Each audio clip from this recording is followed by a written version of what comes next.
So our next speaker is extra special. Dr. Eric Westman is an associate professor of medicine at Duke University. He is board certified in obesity medicine and internal medicine and founded the Duke Keto Medicine Clinic in 2006 after conducting clinical research regarding low carbohydrate and ketogenic diets. He is past president and master fellow of the Obesity Medicine Association and the fellow of the Obesity Society. He is an editor of the textbook Obesity, Evaluation and Treatment Essentials, and author of the New York Times bestseller, The New Atkins for a New You, Cholesterol Clarity and Keto Clarity, and End Your Carb Confusion. He is co-founder of Adapt Your Life, an education and product company based on low carbohydrate concepts. It is our great pleasure to introduce Dr. Eric Westman.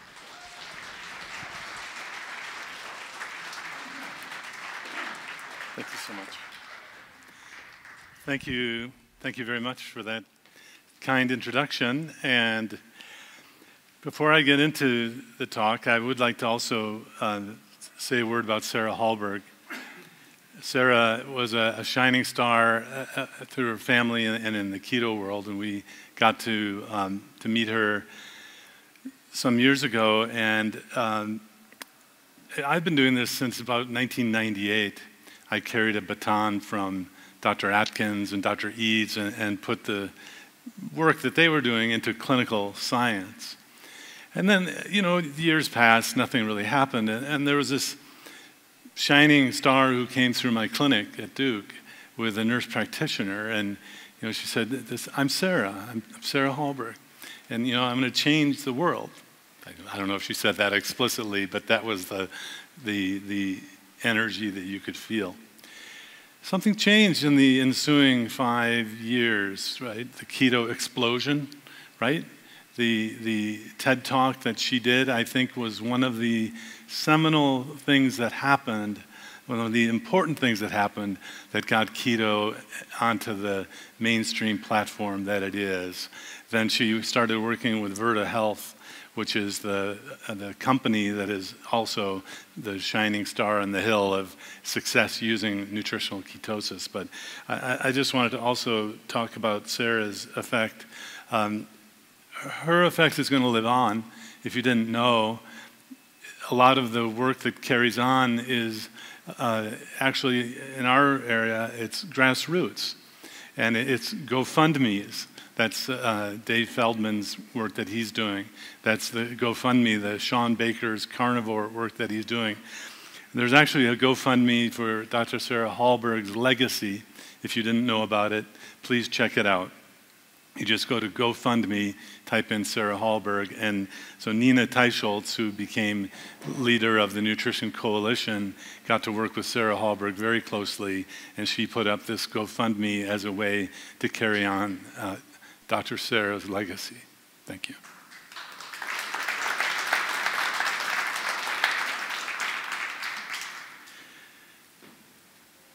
In a medical meeting, I always give disclosures that you have to do that for CME. I'm an associate professor of medicine at Duke. I'm director of the Keto Medicine Clinic and publish over 50 peer-reviewed papers. As Steve Phinney says, Steve Phinney, like E.F. Hutton, says, you listen. He's one of my teachers. Steve comes up on the podium and says, everything I talk about has been published in a peer-reviewed journal. And I try to stay to that same level of evidence. So you're not going to hear me saying the same things that everyone else says, and that's okay, but I'm still at the discretion of the whims of my colleagues who may have the perception I'm doing something that might border on, anti-science or quackery, when actually what I'm talking about is in the published literature and scientifically based. I'm past chairman of the board of the largest group of medical weight loss doctors. If you didn't know about us, we're the ones who use prescription strength, diets. I think that was me. There we go. Prescription strength diets, prescription strength drugs, and then products you can purchase. We're not the surgeons. It's the Obesity Medicine Association. I also have a company that's trying to get this information out beyond the Duke Clinic where I work. And I am author of several books, the most important one being End Your Carb Confusion, which is Important because it's available here out in the vendor area, signed copies, and Amy Berger was instrumental in bringing to the page what information that I've learned over the last 20 years in my nutrition science and also other nutrition science. So it's not just my opinion that's in End Your Carb Confusion. So let me take you back to 1998 when two of my patients did a low-carb diet. It was called Atkins at the time. And, when I reflect upon that, that's, 24 years ago. I knew it was harmful. Everyone else knew this low-carb diet was harmful, although two of my patients had great success in a situation where I did not see success in my patients at a VA hospital getting taught by dietitians to lose weight. They didn't lose weight. So it was an anomaly to see these two people on their own lose weight. And my goodness, I thought, you don't even need doctors to do this. I was so naive, and I thought, all we have to do is a few studies and we can fix the obesity, diabetes epidemic. Oh my goodness, these people did it on their own. Okay, you're supposed to kind of laugh or chuckle or see the irony of it. I mean, you may have started this on your own, and actually you may not need a doctor. But this is, for me, 24 years ago, I knew it was harmful, and many doctors today will know it's harmful because they don't know the science that's been done since then. And I want to just take you through that to make you comfortable, and you can give that comfortable feeling to your doctor, who may be the one freaking out that you're doing something bad. You feel great, but so you may have already experienced that. So what any good scientist does in 1998 is we looked for the literature to see what was published. So there was really nothing about the Atkins diet or low-carb diets, good or bad. But everyone knew it was bad. Do you remember those days? Oh, it might even be today in your neck of the woods, right? But so we looked back and found the paper that put the nail in the coffin of the low-carb diet, and that was the one in 1980 by someone who then became one of the big wigs in the American Heart Association and all that. And look at this. It was 24 obese but otherwise normal men. The whole field was stopped because of a study with only 24 people in it. You have to realize this is the solid science that says low-carb diets are bad. And it's not solid. It's very weak. So, in fact, you read the paper and everyone lost weight. But a few people had an increase in LDL cholesterol. Oh, no. And it was just fascinating to see this. So Jeff Volek and Jeff was at UConn, now he's at Ohio State, and he's a big principal in the Verta Health study, which is fantastic. So proud of that guy. So Steve's one of really, okay, you don't understand. Steve's older than me. He's my teacher, and Jeff's younger than me, and he's not even an MD. And, okay, wow, this is the end of the day. It takes all different, and we were all co-authors on the same book called The New Atkins for a New You. So I've gotten to know Jeff. Jeff published his paper and is really doing the premier work in humans using low-carb keto diets at Ohio State now. And I'm still at Duke. We published papers in 2002, which broke the taboo on publishing papers on low-carb, high-fat diets.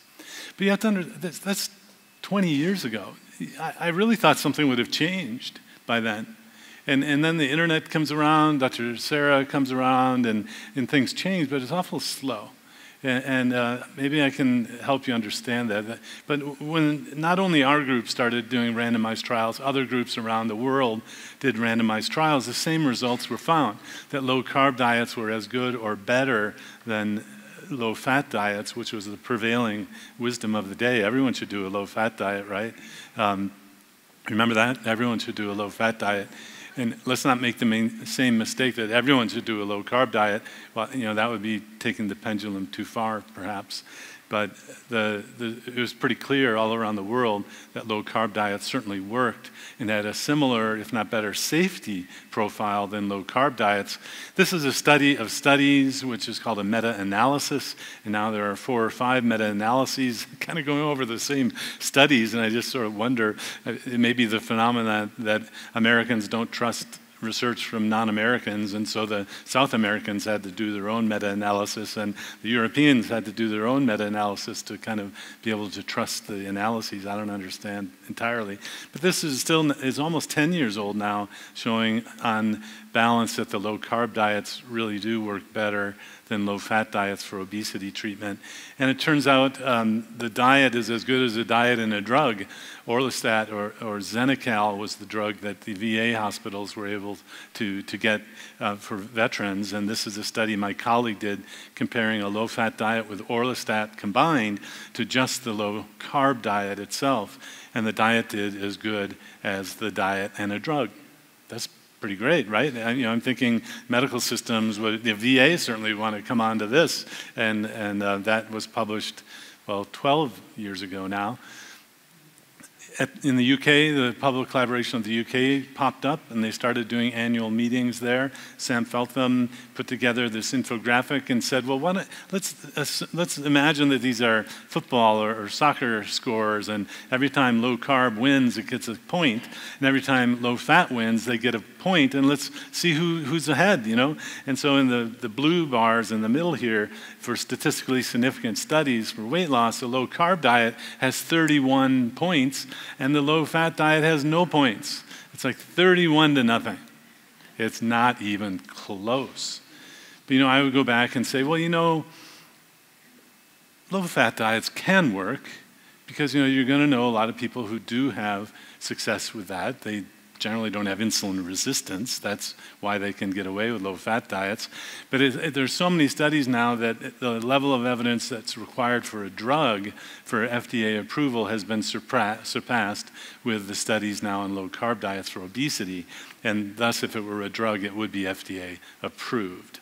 Now, some of you might say, well, even FDA approval is not enough for me because drugs go out there, and you don't want to be the first one to take the FDA-approved drug. Perhaps you want other people. But anyway, let's just say there are a lot of data on low-carb diets, and to show that they're safe and effective, much like drugs. Now, you might not have read my papers, but you might have seen my peer-reviewed paper at the grocery store. The peer review process is much less stringent at Women's World, and someone came up to me at a recent meeting and said, I didn't know about those papers, but I saw you on Women's World, and I really believe in these 2 Women's Worlds. Can't vouch for any of the other ones, okay? Because the following week, there was some other person hawking some unproven method for weight loss. But anyway, I'm glad that can be influential. You might wait for doctors might wait for guidelines they don't want to be the first ones to do it, so I need to know a guideline. Well, the Obesity Medicine Association has had a guideline advocating low-carb diets for almost a decade now, and the Obesity Medicine Association is the largest group of medical weight loss doctors. Switching to diabetes, there's not quite as much published data, which is really kind of phenomenal because 100 years ago, this is the treatment that doctors were using for diabetes. So before there were any medications to treat diabetes, all doctors had was drugs. Well, and if you can read in the fine print there, alcohol was used as well to lower the blood glucose. And if you've used CGMs, you might have noticed that and wondered why. Alcohol does lower the blood sugar in some people. And so here the strict diet is basically the same diet that I have on my wall in my clinic room at Duke. It's meat, poultry, fish and shellfish, and eggs, a little bit of non-starchy vegetables and leafy greens. And that's the 10-gram total carbs per day is what was used for diabetes 100 years ago. And that's what I use today. Without as much published data as for obesity, but our irony here is nobody did a study to show that medications and higher carb diets were better than this method. Nobody did the study to say that old method is not as good as using medicine and higher carb diets for diabetes. So, but the sad reality is they don't have to do the study because they're in the power position and have guidelines saying you need to eat carbs because you might have a low blood sugar because of the medicine I put you on. That's the logic that some people have, which doesn't make sense to me. But if you were waiting for an organization, we do have one that advocates low carb diets for diabetes. It's called the American Diabetes Association. Pretty prominent name recognition. Hey doc, you're against me using this diet. Did you know the American Diabetes Association endorses it? Oh, well, then, okay. Although they might be beholden to their own clinical guideline in their own HMO or clinical practice, so you may know a little more than they do about which organizations support it. The Society of Metabolic Health Practitioners, a newly created organization, also has a guideline that creates the therapeutic low-carb diet as the clinical practice sort of to give the organizational approval of using this as a therapeutic approach. So there's several guidelines that now endorse low-carb diets, lots of research papers, and I think that we've come a long way. And a lot of thanks to Dr. Sarah Hallberg for that. There's the guideline for therapeutic carbohydrate restriction.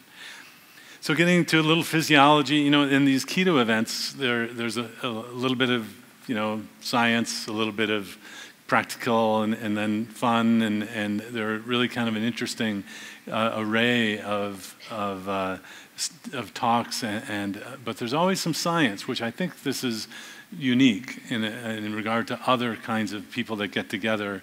Now I've never really been to a Amway kind of talk, but I don't know that they have a lot of science there. But anyway, this is not a cult. It's not selling Amway. It's science-based, and it all boils down to that pesky blood sugar, blood glucose going up after a meal or a drink, and then the blood glucose goes up, so the body doesn't like that. Insulin goes up to keep the glucose down, and in fact, it's the multiplication of the glucose times the insulin that is reflective of the risk. So that if your blood glucose is still a little high, but your insulin is way, way low, we think your risk has gone way down.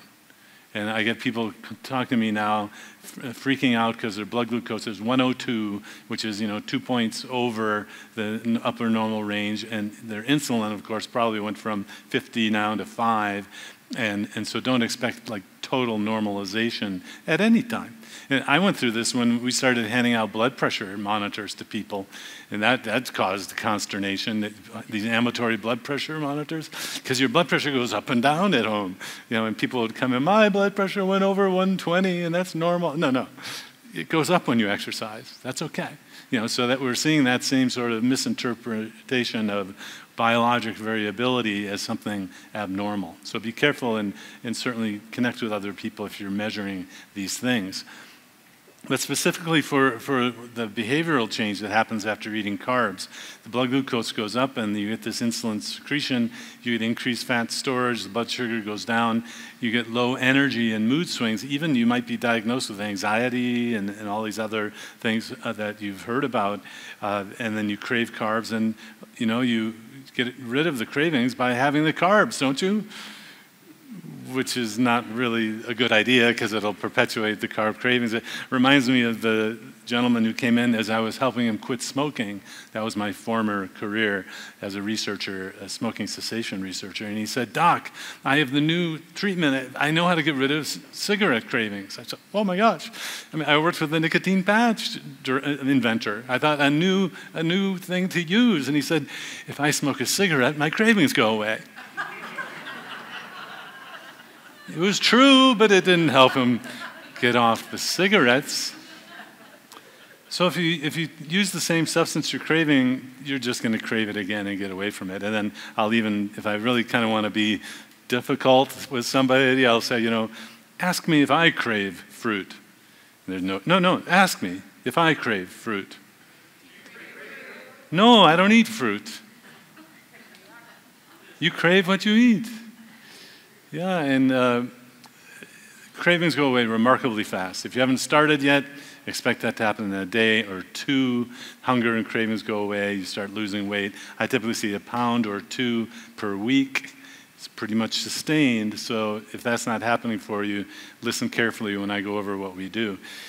So nutritional ketosis really is fatty acids being used for fuel. And I know everyone talks about ketones. Ketones really are kind of a minor player. You're running on fat. When you're not eating carbs, your body's mainly running on fat, not ketones. We think of ketones because you can measure it, you can drink it, you can eat it, and all that kind of great stuff. But actually, just the ketogenic eating or low-carb eating triggers the ketosis, and it comes from your own body fat. So you don't have to drink or eat ketones in order to get ketones. You don't have to drink or eat oils or butters or God knows what to get ketones. Now, it can do that, and what's fascinating is there may be some therapeutic uses of these things, but I don't use them in my practice where I'm trying to reverse diabetes and obesity. So you don't need to have any of those things, and I don't recommend using medium-chain triglyceride or any of these kinds of things. They might be okay, but they might not be okay. So anyway, the first bullet here, reduction in dietary carbohydrate signals the liver to use fat and to convert that fat into ketones. Fat is either from the food you eat or the body's fat tissue. So in nutritional ketosis, there is no ketoacidosis. Very small amounts of insulin that your body makes will dampen the ketones. You don't get ketoacidosis. And the ketones that are not used initially are excreted in the kidneys, so there's kind of a pop-off valve for you to get rid of excess ketones at the beginning. So really it is safe and desirable. The brain prefers ketones over glucose. Even the heart muscle, recent paper, a year ago, cardiac muscle prefers ketones and fatty acids and kind of thumbs up its nose to glucose. Heart muscle loves fat because that's where all the energy is. It's a very concentrated delivery of energy. And then babies are born in the state of ketosis. How can that be bad, right? Did you know babies were born in ketosis? Yeah, fascinating. Even some children are fine until you feed them carbs and they develop epilepsy. And then it isn't usually till they're 8 or 10 years old that someone stumbles upon the ketogenic diet for epilepsy. And some children overnight are cured of their epilepsy that was caused by giving them carbs in the first place. So I was taught a few years ago by a researcher to flip everything upside down. Everything you think is true, flip it upside down and look at it from that perspective. So maybe we shouldn't be eating any carbs. So someone comes in, that's so low. I say, I don't know. 20 grams, that's pretty high to me. It depends on your perspective. Not all low-carb diets are keto, and in the kind of simplified version that I like to teach, because most people like a simplified version, you look at total grams of carbs per day here on the y-axis on the left side. You get under 50 grams a day, many of you will be in ketosis. If you get under 20 grams a day, pretty much all of you will be in ketosis, even if you're on medications. So even if you're totally sedentary, you don't have to exercise to get ketosis. And even then, I don't tell people to measure ketones. It's just the knowledge. Your hunger goes away, you lose weight, you're in ketosis. And so the names of these things have changed over time, but this is the one fad diet that hasn't gone away. So it's not a fad. If someone says, that's a fad diet, tell them, no, a fad is something that comes and goes. This has never gone away, right? It's just a recapitulation of the same cut the carbs out phenomenon that's been actually going back to Banting in London, England in the 1860s, if you really want that history view. And so this was our paper published in 2007. I thought, we'll put that out there, everyone will follow it, we'll be done. Gosh, by 2022, there won't be any diabetes or obesity anymore. So going keto can be very simple, and it can be tasty, satiating, affordable, and good for you. This is our approach, and I borrowed it with permission and studied it up the wazoo at Duke from Dr. Atkins. So actually, I'm carrying the baton from the Atkins induction Dr. Atkins and Jackie Eberstein worked out this program in New York City. And if you went to see them in their practice, this is what they would give you. It was a 20-gram total per day, and then they kept you on it until you were at your goal. And that was different. The books say do 20 grams and then add back after 2 weeks and all that. No, that's not what they did in their practice. And I've learned really quickly, if you do something in your practice and it doesn't work, nobody comes back to you. Right, docs in the audience? If you got to have something that works. So Dr. Atkins and Dr. Eads and other doctors of that era kept people at 20 grams or less until you were at your goal. Meat, poultry, fish, and shellfish and eggs to satiety, till you're comfortably full. Salad greens, there's a limit to the greens and vegetables. That's a common mistake. If you've done a low-fat diet, you can have all the vegetables you want, and then you do a low-carb diet. You have to limit vegetables, And, if the vegetable is on the lettuce and you call it a salad, it counts as a vegetable still. Some people have vegetables on their salad, but then have a side vegetable in the evening, and they're getting more vegetables than they think. So I don't ask people to write down what they eat. Well, and someone once told me, Doc, you know what they're eating. They're eating from that list. So you don't need to journal your foods because these are your foods. So what I say is state of the food on this list. If it's not on this list, you can't have it. And the cravings go away, the hunger happens like that, reduction happens pretty much automatically. Some people teach, Dr. Unwin in the UK has become a shining star of teaching low-carb sanity there. And he and his wife, Jen, have done a great job in teaching in the UK. He's come up with an infographic about sugar. Teaspoons of sugar, one large banana there has, 4.25 teaspoons of sugar, et cetera. When I teach something, what I teach is so low I don't even use this infographic because you're not getting much at all if you're getting 15 grams of carbs, total carbs per day. But it's pretty interesting to look, even when people come in thinking fruit is healthy and good for you, and a cup of grapes, have 3.75 teaspoons of sugar. That's a lot, right? In terms of diabetes, now think that your body at any given moment has just 1 teaspoon of sugar. So if you have normal blood sugar, you only have about 1 teaspoon of sugar at a given moment. So if you drink a Coca-Cola that has, 10.5 teaspoons of sugar, you're pouring in your body 10 times the amount of sugar that's in that bloodstream. That's where we get that graph of the blood glucose going up, the insulin. It's like a battlefield in there. Blood glucose going up, the insulin going up, coming down, because you only have 1 teaspoon of sugar in your bloodstream. And that's if you're an adult. Children have even less. So, probably the best public health measure would be to get rid of sugar in the drinks. If you think of it that way. Of course, grains, pasta, sugar, all these things are digested to sugar in your body, raising that blood glucose and insulin.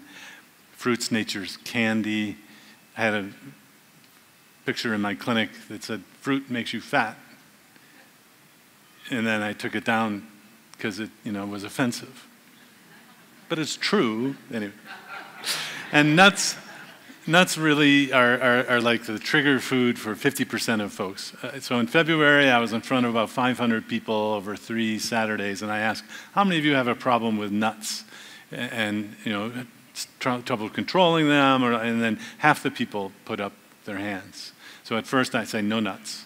And yes, I've been used to my nuts, my fruit. It's okay. It's all right. Remember, the cravings go away fast. Ask me if I crave nuts. I do crave nuts because I eat them now, but I'm at my maintenance goal. At first, don't go there. So what about food quality? Well, this, the keto phenomenon that morphed from kind of low carb and has gotten mixed in with the paleo, the climate change, the let's save the planet, and let's eat locally, which I think is fine. And I think is a great idea if you can do it and afford it. But it takes it out of the reach, this knowledge. If you teach this as a necessary part of what you do, then 2/3 of my patients in Durham, North Carolina would not be able to do this. So someone asked me, well, how can that doctor, prescribe and allow people to have sugar-free Jell-O? And because I teach and work with people who can't afford anything else. And then I just want to do something rabble-rousing. Recently, last summer said, what if we delivered food to people on Saturday? So I got my Dr. Yancey and some other people, and Amy Berger is a culprit here too. And so this one patient, she said, no, doc, that was too much work. I couldn't do it. All the food on the wall, you have to change it. And this is Shelley. But when you called and said you'd give me food on the weekends, I thought, maybe I'd give it a try. Well, Shelley was the home run hit out of the at-bats of 10 people that we tried with a Saturday weekend, lightly expired frozen food keto delivery program. She came off 600 units of insulin in 3 weeks, my new world's record. And every few years, Dr. Unwin sends out a tweet saying, who's got the most insulin units reduced in what period of time? And I think that's going to win this time, Doc. So what was interesting about this program is we worked with medical students who had the idea that you had to have high food quality. In fact, they know more about the idea that you need, high food quality than they know what glucose does in the human body. Sadly, that's the medical training we give. But they actually found really good foods from our local co-op and local markets that didn't know how to get rid of their food, and so all of it's donated. And we're just starting up that program again. In a nutshell, in 20 people, this food delivery program worked pretty well, and people we had already taught through the clinic to be super strict. If we just brought food and said, here's food, and gave them a list to stick to this, and see, it doesn't occur to everyone that, that little grape, a little grape here and there, or that Coca-Cola every now and then, that won't hurt anything, will it?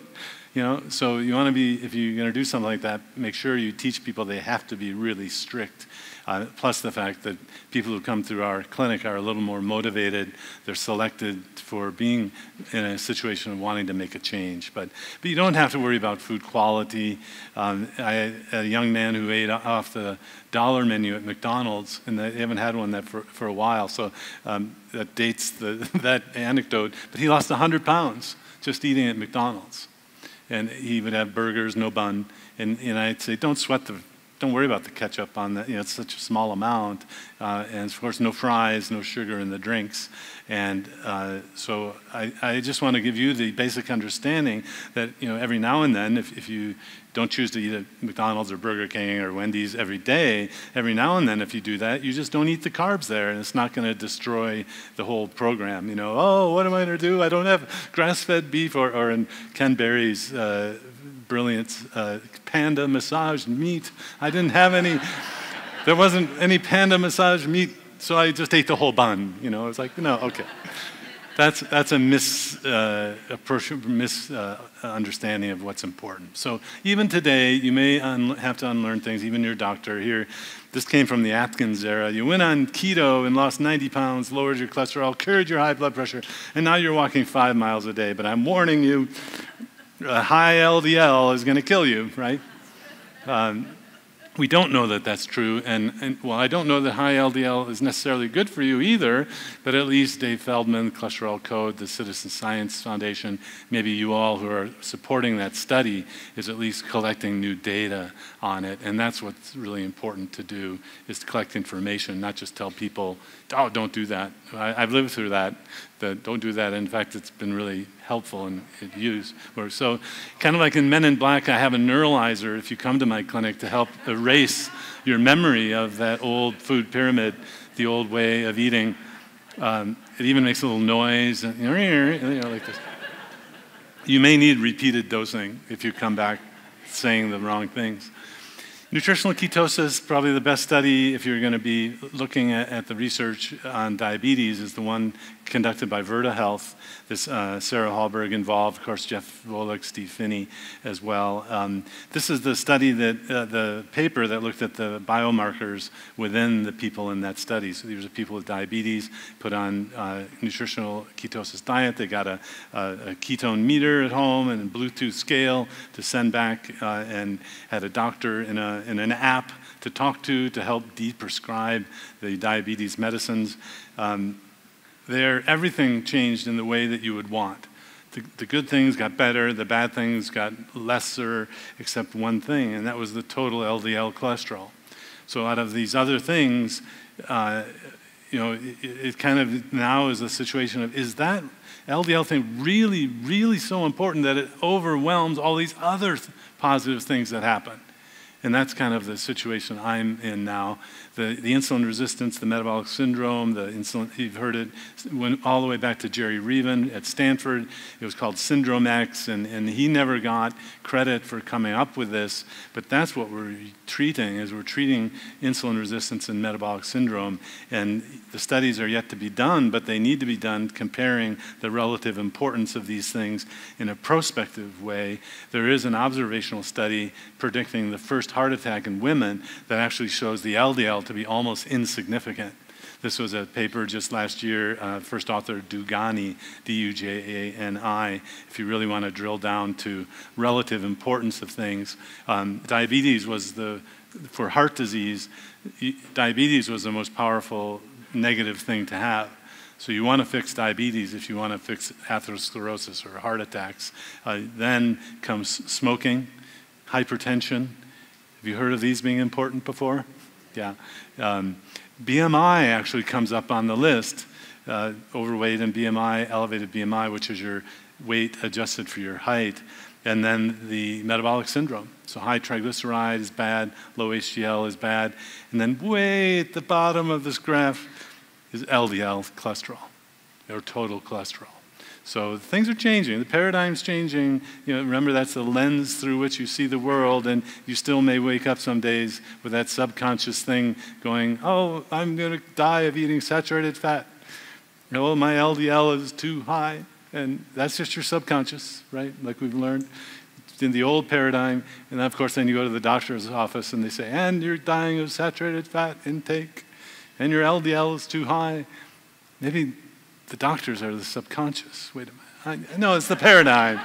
Wait, you did hear that fabulous lecture last one. So there's a new normal, keto normal, and that might include higher total and LDL cholesterols than before. It's okay. We want to know what's healthiest, not what was predicted to be healthy. And we focus not only the blood tests, but also the abdominal circumference, the blood pressure, the blood glucose. That goes way beyond just looking at an LDL cholesterol and treating it with medication. Now, keto, if you've kept up, the Metabolic Health Summit is now going to be in its 5th year of bringing together researchers from the ketogenic diet for epilepsy, researchers from the keto diet for obesity and obesity, researchers from the paleo primal movement. They're all getting together in Santa Barbara in May at the Metabolic Health Summit. And what's really exciting is on the far left, yeah, we can fix epilepsy, heartburn, PCOS, NAFLD, fatty liver, IBS. I mean, that's kind of like, in my sleep, I can do that. Glycogen storage disease, this rare thing, is a story of people fixing themselves, coming up in a meeting like this. 4 people with this rare condition said, we're all better. We helped them publish a paper, and now they're changing the world experts to start studying low-carb diets based on individuals' own results. So you may bumble onto something that changes the world as well. Don't deny your results that you're having, even if no one else has talked about it yet. We want to know about that. TBI studies going on, traumatic brain injury, Alzheimer's. You're going to hear about that tomorrow morning.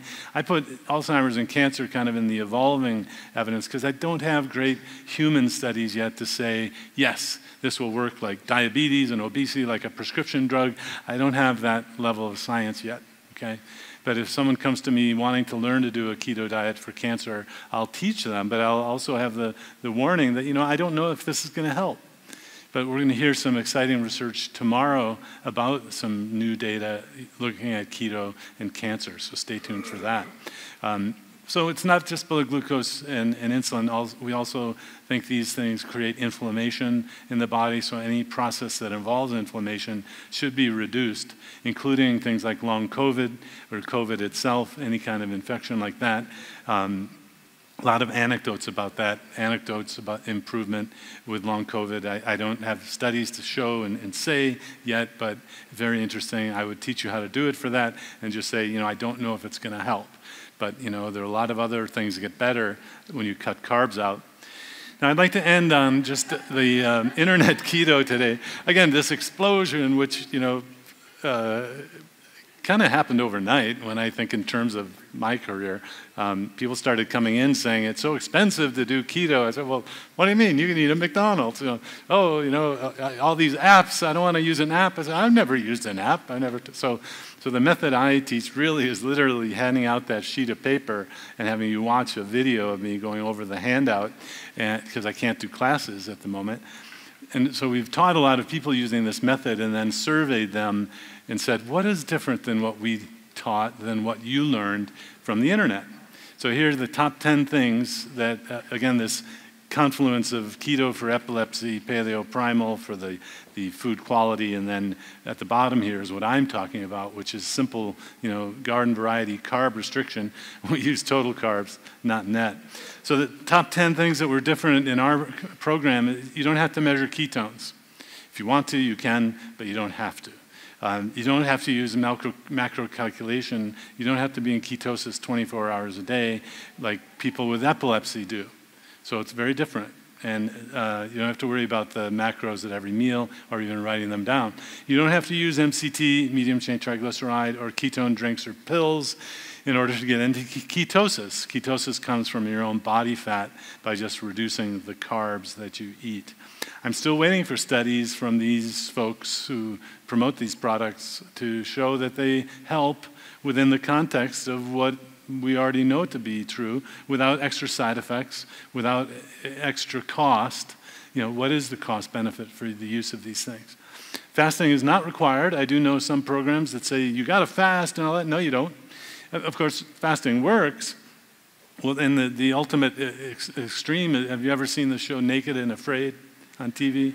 They basically total fast for 21 days because they're thrown out into the wild and they can't find food. They lose a pound or two per day, and it's not healthy. I'm not asking you to do the Naked and Afraid diet, okay? I'm trying to just demonstrate that total fasting works. And yeah, it's going to work if you do it, but intermittent fasting will work, but you don't have to do it. And I see it as kind of a secondary thing to do. I say that because just last week someone came in and said, I can't do that intermittent fasting thing. It's just, I can't. I don't feel good. I said, well, good, you don't have to. Because she thought keto meant intermittent fasting. Now, I'm not saying that it doesn't work and that's good and not good, and you heard it talked about here. It may work just fine. If it's not working or it's not something you want to do, there are other approaches. Nut flours and nut butters are not okay. How many of you had trouble with nuts as you started, or even now? Raise your hand. Look around. You're not alone. Yeah, I think it's about 50%. I did this with wrong slide, but vegetables are not unlimited. Remember, there's a limit there. Use total carbs, not net carbs. Net carbs, and I know I contributed to this confusion in the book called The New Atkins for a New You. Westman, Finney, Volek are the authors. We were hired to write the book. We don't get royalties from it. A bad business decision because the book's done really well. But in there we say use net carbs. Well, I don't use that in my clinic. So when I look at total versus net, I think net carbs.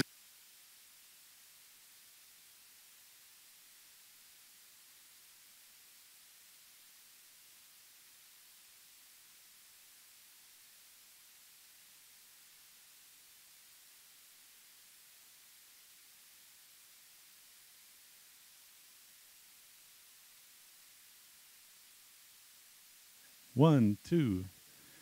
So net carbs is like over-the-counter medicine.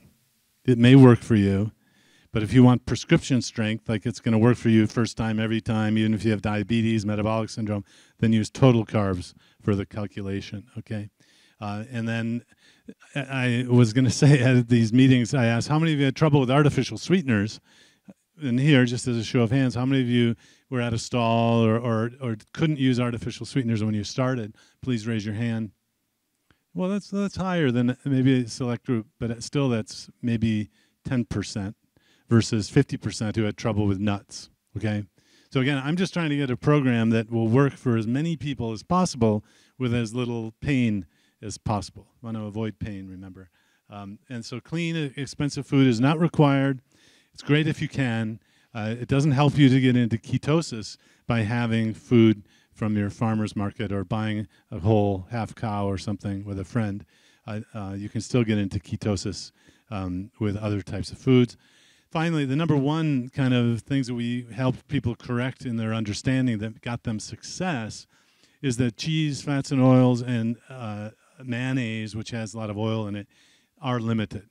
And so I was taught with a method that strictly limited these items because I studied a method that had been used for 30 years in New York City. Remember, I borrowed something that worked for Dr. Atkins and Jackie Eberstein, and my role was just to do studies and put it in the literature. And I want to help you have just a little deeper understanding of what things can work and not work. So if keto is not working, it might be why you came here today or why you're watching. Are you having any hidden carbs? You can check ketones to see if you're in ketosis. I use that as a troubleshooting tool. Did you have a keto lapse, meaning did you have some carbs? We call that carb creep at the beginning.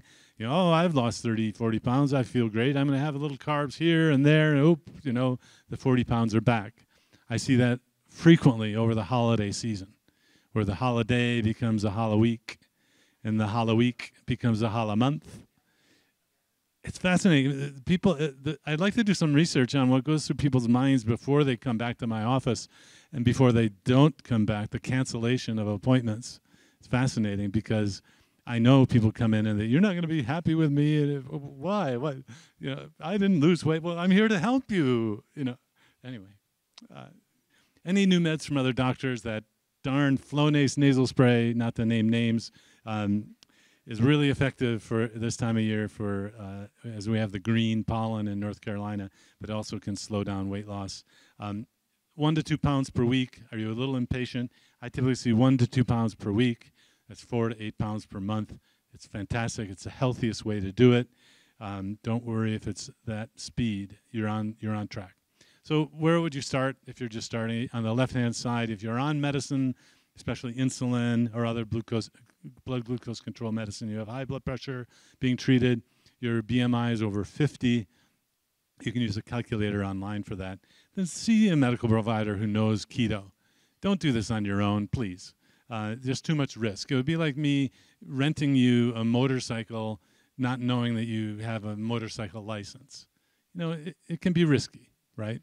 Most of you are fine, and I don't know if in your town you have scooters yet that the college students are using up and down the streets, and every now and then they crash out in front of me. So, I don't like that idea. So see someone who understands keto if you have those conditions on the left. Society of Metabolic Health Practitioners, the Obesity Medicine Association, and if you can travel to Durham, I can see you, but I can only see people in North Carolina. On the right side, you can use guided programs with trained coaches. A lot of people have been presenting here. You could look at our company, which is the Adapt Your Life Academy, and try one of those classes. Or you could do it yourself to learn. But I want you to learn from people who are using this in people who have your problems. I've seen a lot of people come in saying, I followed so-and-so, and it's not working. And I said, yeah, but you know what that's so-and-so's background is? He said, no, not really. Well, they didn't use this for weight loss. They didn't use keto for diabetes reversal. So following what they did may not necessarily work for you. So be sure you're following someone who either has clinical experience or personal experience with the problem that you're trying to fix. And these programs, I just have to say, we're trying to make it simpler for you, not complicated. It's like save you time so you don't have to do all your research yourself. And there's so many great programs available. That's been a change compared to 10 years ago. That's just really exciting to see. Thank you so much for your time.